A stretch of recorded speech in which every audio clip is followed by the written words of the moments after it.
که یو ملګري د سهار مونځ قضا شو آیا دا به څنګه دغه سهار مونځ قضایي راګرځوي؟ اول موږ تاسو له پکار دي چې د مونځ ډېر زیات چې کوم دی اهتمام وکړو، ځکه حدیث کې راځي چې کوم مسلمان دوه مونځونه سستي کوي او نه کوي دغه انسان منافق دی، یو د ماخوستن یو د چې کوم دی د سهارې.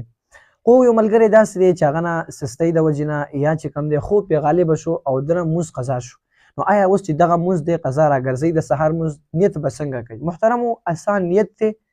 ملګري نه د نن ورځې مونځ قضا شو او نن ورځ کې چې کوم دی راګرځوي، نو په زړه کې به دا راولي چې 2 رکعاته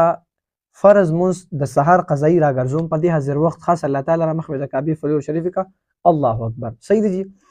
یا ملګری لکه مثال طور باندې پرونی ورځ راګرځي یا بل ورځنۍ ورځ چې کوم دی مونځ راګرځي خو دته یاد وي، نو بیا چې نیت کوي څنګه به کوي دا زړه کې راولي چې 2 رکعاته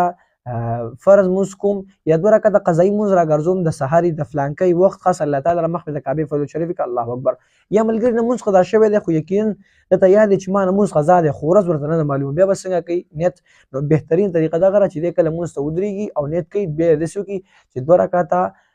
سهار مونځ قضایي راګرځوم د اولني سهار خاص الله تعالی را مخ د کعبې فلور شریف کا الله اکبر. دا چې کوم دی اسانه او سمپل نیت شو د سهار مونځ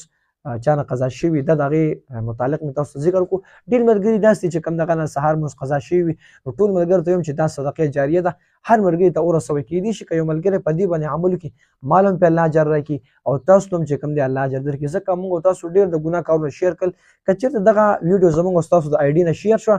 نو الله رب العزت به موږ هم پرې اجر راکوي او څوک چې پرې عمل کوي هغې هم چې کوم دی اجر صدقې جاریه شوه، نو الله رب العزت وکړي چې دغه